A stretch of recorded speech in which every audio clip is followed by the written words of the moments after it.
Hariiroo mootummaa fi amantii. Sekulaariizim. Jawaar Mohaammadiin.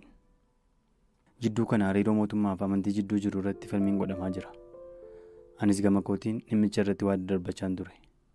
Dhimma kana irratti bal'inaan barreessuudhaaf yemmuu yaadu barruun bara 2013 konferensii Waaqaawoo hoosaa irratti dhiyeesse tokko kuusaa kiyya keessa argadhe. Barruu sana haala amma irra geenye waliin wal simsiisuudhaan isiniif dhiyeessuuf carraaqeera. Barruu tana keessatti hariiroon mootummaa fi amantii jidduu jirtu maal ta'uu qabdi? Amantii fi siyaasni adda ba'uu qabu yeroo jennu maal jechuudha? Maaliif immoo adda ba'u? Hammam adda fagaachuu qabu? Jechi sekulaariizim jedhu kun yeroo hedduu irra deddeebinee dubbannuu fi dhageenyu hiikni isaa maali? Dhumarratti hariiroon qabsoo Oromoo fi amantii maal ture? Gara fuulduraa maaltu ta'uu qaba? Dhimmoota jedhan irratti yaada koo akkaasii gadii kanatti isiniif dhiyeesseera. Amantii fi siyaasni maaliif adda ba'uun isaanii barbaachise? Siyaasa ammayyaa keessatti yaadni olaantummaa argatee heerota mootummaa biyyoota hedduu keessatti barraa'ee argamu mootummaa fi amantiin addaa kan jedhudha. Heera mootummaa Itoophiyaa keeyyata 11 akkasumas kan naannoo Oromiyaa keeyyata walfakkaataa keessatti kaa'amee jira. Maaliif mootummaa fi amantii wal makuu jechuun maalii kan jedhurraa haa kaanu? Mootummaa fi amantiin bifa lamaan wal makuu danda'u. Karaan tokko suduudumaan hooggansi amantii fi kan mootummaas tokko yeroo ta'udha. Karaa biraan ammoo yeroo heeraa fi seerri mootummaan ittiin bulu amantii keessaa maddudha. Kana jechuun heerri mootummaa madda isaa Quraana, Baayibilii, Tooraa fi kan kana fakkaatan irraa yoo maddu jechuudha. Kanarraa kan ka'e jaarraa 20ffaa dura dhaabbanni fi hooggansi mootummaa fi amantii bakka hedduutti wal keessa ture. Yoo hooggansi mootummaa fi amantii adda ta'es hooggansi mootummaa sun fudhatama, leejitimaasii argachuuf eebba yookiin indoorsimentii hooggansa amantii barbaada ture. Bakka gariitti ammoo hoogganaan amantii takka kallattiin mootiidhaan muudama yookiin ammoo hayyama eebba mootichaa barbaada. Hooggansi seerrii fi hojumaatni amantii fi mootummaa wal makuun kun dhaawataan rakkoo fide. Rakkooleen kunis mootummaan amantii keessa harka naqachuun walabummaa amantootaa fi dhaabbilee isaanii yoo sarbu, mootummaan seeraa fi hooggansa amantii irratti hirkachuunis loogdummaan akka uumamu godhe. Fakkeenyaaf tokko mootiin aangoo irraa bahuuf eeyyama abbootii amantaa barbaachisu turuufis isa barbaachisa. Kana jechuun walabatee murteessuuf hin danda'u. 2. Akkasuma hooggansi amantii mootummaan muudamu yookiin ammoo to'atamu dhugaa amantiin sun barsiisu jallisuun akka mootichaa ta'utti dhiyeessuuf dirqama. 3. Hooggansi amantii fi mootummaa wal utubuun kun dhaabbilee mootummaa fi amantii keessatti itti gaafatamummaan akka dhaabamuu fi malaammaltummaan yookiin korraapshiniin akka babal'atuufis karaa saaqa. 3. Heerri mootummaa seerota amantii keessaa maddinaan jijjiiruun ulfaataadha. Heerri mootummaa jireenya lafaaf qophaa'a. Kana jechuun akkaatuma haalli siyaasaa, dinagdee fi hawaasummaa yeroo waliin jijjiiramu fooyya'aa deema. Heerri waaqaa dhugaa bara baraa waan ta'eef seerri mootummaa achi maddu fooyyessuuf nama dhiba. 4. Bakka amantiileen lamaa fi sana ol jiranitti mootummaa fi amantii walitti makamuun loogiin uumamee cunqursaan amantii tokko yookiin ammoo wal dorgommiin isaan gidduutti uumamuun walitti bu'iinsi akka dhalatu godha. Qabxiileen armaan olitti tarreesse kun oduu yookiin tiyoorii miti. Waanuma qabatamaan Awurooppaa keessatti jaarraa 20ffaa dura ta'aa turedha. Sababa amantii fi mootummaan walitti maxxanuutiin walitti bu'iinsi roga hedduu uumamee dhiignis jigaa ture. Lammiileen Awurooppaa baqatanii Atilaantikii ce'uun boodarra Ameerikaa har'a akka uumaniifis sababa ture. Rakkoolee warraaqsa Faransaay bara 1789 dhalchan keessaas ture. Kanarraa ka'uudhaan yaadni amantii fi mootummaan adda bahuu qaban jedhu bal'inaan fudhatama argachuu eegale. Sirni mootummaa fi amantii walitti makuu teokiraasii dhabamaa, yaadni sekulaariizimii jechuun immoo mootummaa fi amantii addaa jedhu bu'uura heerota mootummaa ta'aa dhufe. Sekulaariizimii fi rakkoo isaan wal qabatee kanaan dura mudate. Yaadni sekulaariizim jedhu yeroo maddu bu'uuraalee armaan gadii qabateeti. 1. Amantiin yookiin dhaabbanni fi hordoftoonni mootummaa irraa walaba. Jechuunis caaseffama, hojii barsiisummaa fi hooggansa amantii keessaa hooggansi mootummaa hin seenu. Lammiileen amantii fedhan hordofuu fi hordofuu dhiisuu danda'u. Mootummaan mirga kana eegsisuufi malee dirsisiisuu yookiin dirqisiisuu hin danda'u. 2. Mootummaan jechuunis heeraa fi hooggansi dhiibbaa amantii irraa walaba. Jechuun dhaabbanni fi hooggansi amantii hooggansa mootummaa hin muudu, hin buusu. Maddi heeraa fi seerota mootummaa waliigaltee lammiilee irraa madda malee heeraa fi seera amantii irraa miti. Hojiitti hoggaa seenamu garuu yaadni kun dhiifamuu eegale. Yaadni amantii fi mootummaan seeraa fi hojimaataan adda haa ba'an jedhu biyyoota hedduutti gara amantii ukkaamsuutti ce'ame. Biyyoota mootummaa koominiizimii ijaarratan keessatti mammaaksa amantiin uummataa jaamsa. Religion is poison of the masses jedhu hordofuun mirga amantii ukkaamsuu amantii irratti olola jibbaa ofuutti deeman. Abbootiin irree sunniin jibba amantii irraa qaban qofa osoo hin taane shoora hoogganoonnii fi barsiistonni amantii uummanni mirga ofiitiif akka dubbatuuf gurmaa'u gochuu keessatti qaban hir'isuuf itti duulan. Biyyootuma dimokiraatawoo akka Faransaay keessatti namoonni dhuunfaa fi waloon amantii isaanii calaqqisiisuu akka hin dandeenye dhiibbaan godhame. Manneen barnootaa fi waajjiroota mootummaa keessatti lammiileen mallattoolee amantii isaanii calaqqisan kan akka fannoo fi hijaabaa akka hin uffannee dhorkuutu dhufe. Haala kanaan yaadni amantii fi mootummaa adda baasuu seekularizimiin mirga amantootaa fi walabummaan hooggansa mootummaa mirkaneessuuf dhaadeffame.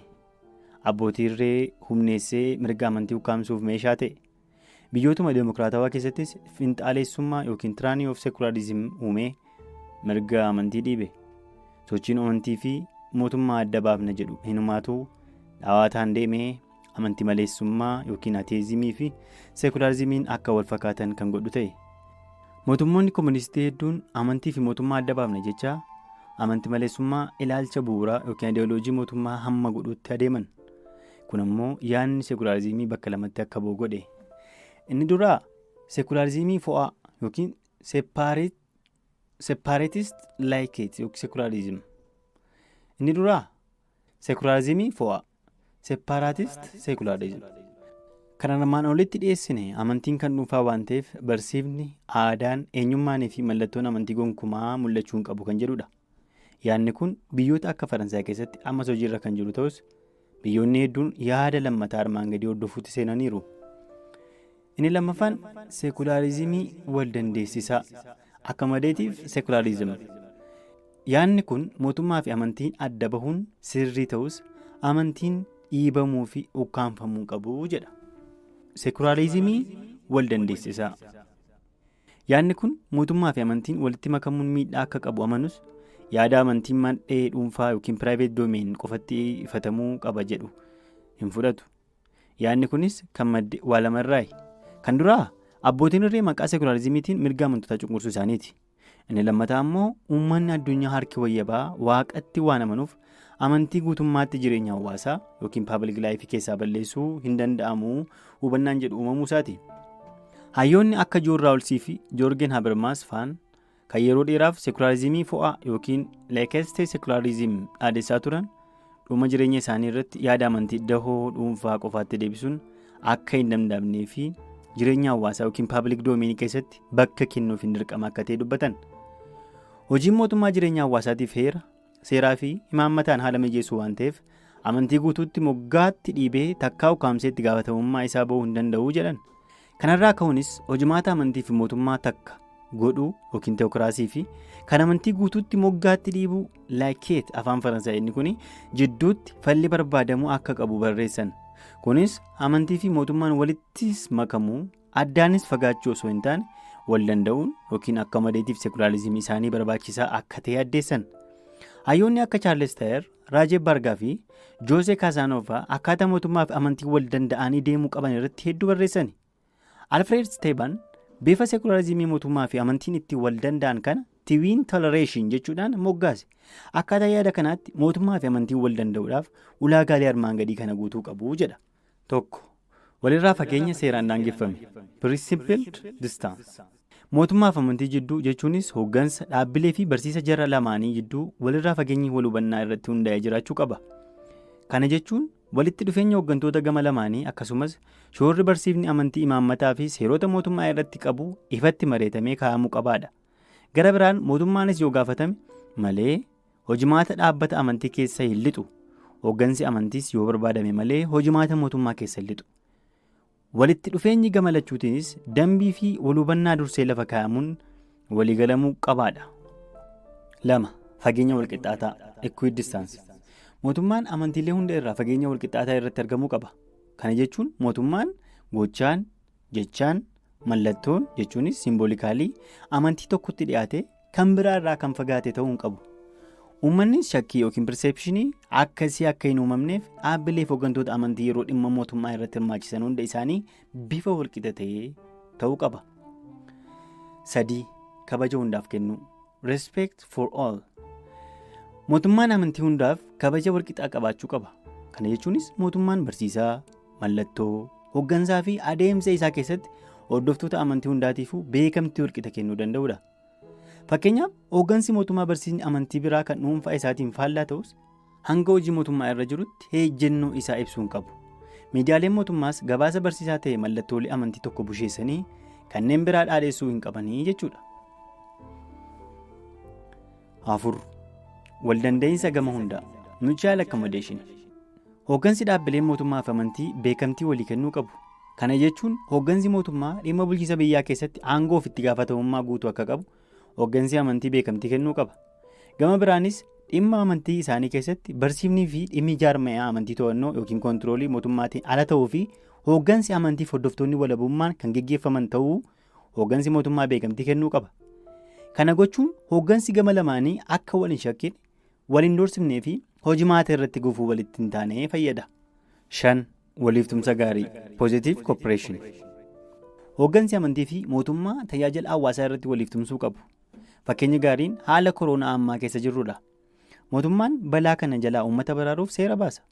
Hooggansi amantii ammoo uummanni seera bahee san hordofee fayyaa ofii akka eeggatu gorsa.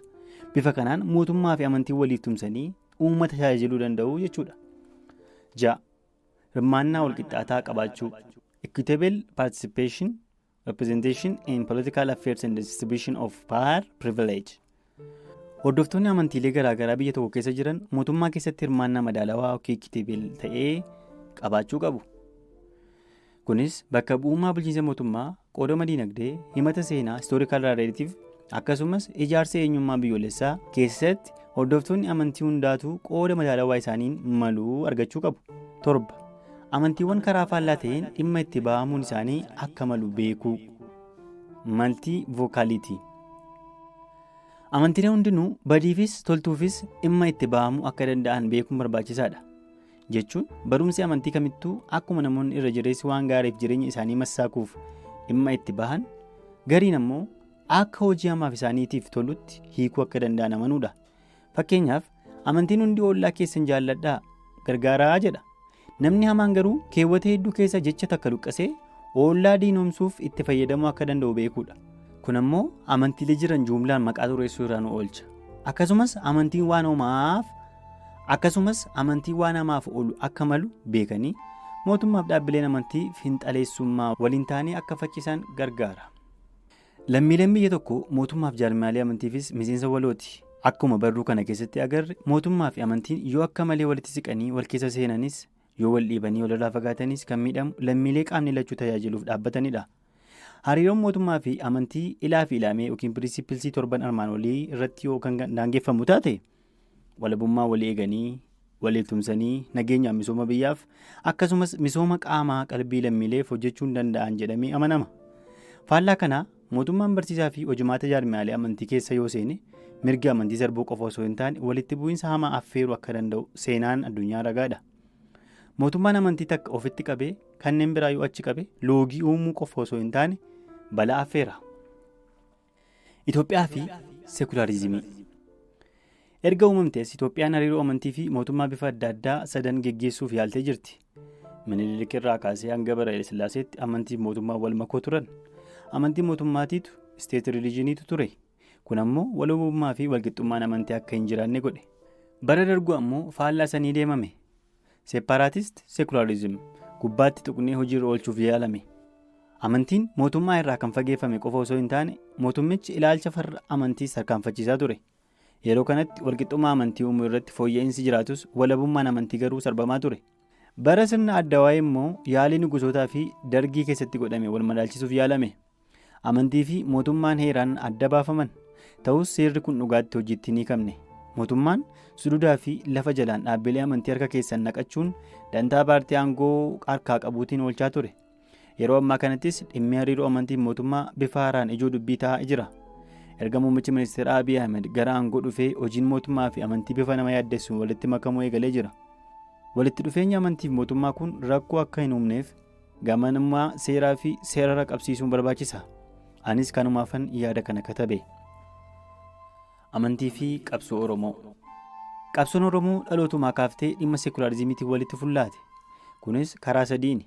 Tokkoffaa sirni qabsoon tun irratti finciluun eegalte kan mootii Haile Sillaasee mootummaa fi amantii walitti makuun loogii fi hacuuccaa geggeessaa waan tureef qabsoon Oromoos gamanumaan dhimma kana mormuun ejjennoo mootummaaf amantiin adda bahuu qabaa jettu akka fudhatu taasise. Kan lammataa qabsoon Oromoo uummata amantii hedduu hordofu bilisa baasuuf waan kaateef seekulaariizimii fudhachuun tokkummaa uummatichaa yookiin konstituensii eegsisanii milkaa'uuf barbaachisaa ture. Hojiin seenaa qabeessi Jeneraal Taaddasaa Birruu fa'aa dheeraatti korma tokko qalanii Islaamaaf Kiristaanatti nyaachisan sun ilaalcha kanarraa madda. Seenaan shiniggaa kan hoogganoonni ABO amantii wal foodidanii waliin wareegaman sunis kanuma itti fufsiise. Sadaffaa yeroon qabsoon kun eegalte yeroo komuniizimii addunyaa irratti olaantummaa argachaa ture waan ta'eef bu'uuressitoonni qabsoo Oromoo hedduun manneen barnootaa keessatti yaada komuniizimiitiin qaramanii seekulaariizimii dhaggeeffatanii bahuudhaan mooraa qabsoottis yaada san fidanii dhufan. Hayyoonni ganamaan qabsoo kana qaran gariin hayyoota amantiilee gama hundaa Sheek Baqarii Sabaloo, Luba Guddinaa Tumsaa kan kana fakkaatan ta'uunis mooraan qabsoo Oromoo jaarmaa siyaasaa fi amantii wal dandeessiftee akka deemtu karaa saaqeera. Kanaafuu qabsoon Oromoo dhalootumaan seekulaariizimii fudhattee waliin guddattee jechuu ni dandeenya. Garuu amma qabsoo kana keessatti amantiif siyaasa jaarmaa wal madaalchisanii deemuun alaaftuu hin turre. Rakkoon mudate tokko seeparaatist seekulaariizimii fudhachuuf yaaluudha. Sababni kanaa lama.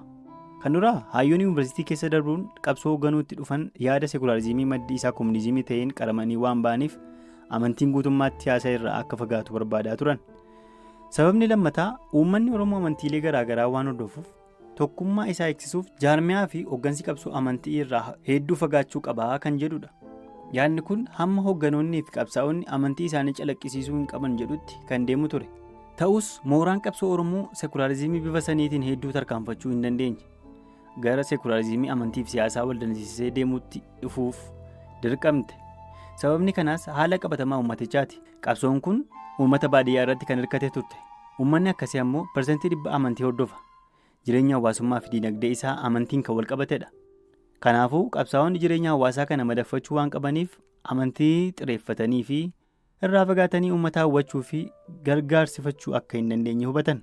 Kanaafuu mala amantiif siyaasa wal dandeessisanii deemuu qabatamaan barbachaa fi hojii itti hiikaa dhufan. Kanaafuu komiin garaagaraa yeroo yeroon ka'us mooraan qabsoo Oromoo amantii fi siyaasa bifa madaalawaa ta'een wal dandeessiftee deemuu irratti kan milkooftee fakkaata. Inumaatuu akkuma federaalizimiin biyya kanatti akka hojiirra ooluuf shoora guddaa taphate ejjennoo fi muuxannoon qabsoon Oromoo seekulaariizimii irratti qabatte heera mootummaa 1995 ba'e keessatti seekulaariizimiin bifa ifaa ta'uun utubaa biyyattii akka ta'u taasifamuu isaaf gahee guddaa taphatte. Golabbii baduu kana keessatti dhimma seekulaariizimii ilaalchisee yaadameewwan ijoo ta'aniif muuxannoowwan addunyaa akkasumas dhimmichaa wal qabatee haala qabatamaa yaadameen kun amma irra ga'e isiniif ibsuudhaaf yaaleen jira. Seekulaariizimiin utubaalee yookiin piilaarsii mootummaa ammayyaa keessaa tokkoof murteessaa akka ta'e hubachuun barbaachisaadha. Mirga lammiileen amantii fedhan hordofuuf qaban kabajuuf, walabummaa dhaabbilee amantii eegsisuuf, akkasumas heeraa fi seerri biyyi tokko waliigaltee hawaasaa biyyasii sooshaal kontiraaktii akka tumamuu dandeessisuuf amantii fi mootummaa garaagaraa baasuun barbaachisaadha. Gargar baasuu yennaa jennu garuu addaan kutuu akka hin taane naaf haa hubatamu. Seekulaariizimiin amantii guutummaa guutuutti jireenya uummataa keessaa dhiibuuf yaaluu akka hin milkoofnee fi kan irra wayyu amantii mootummaan adda ba'anii garuu wal kabajanii fi waliif tumsanii deemuun murteessaadha. Seekulaariizimii jechuun amantii jibbuu yookiin busheessuu osoo hin taane amantiilee hunda mootummaan adda baasanii walqixa kabajuu fi hirmaachisuu akka ta'e haa qalbifannu.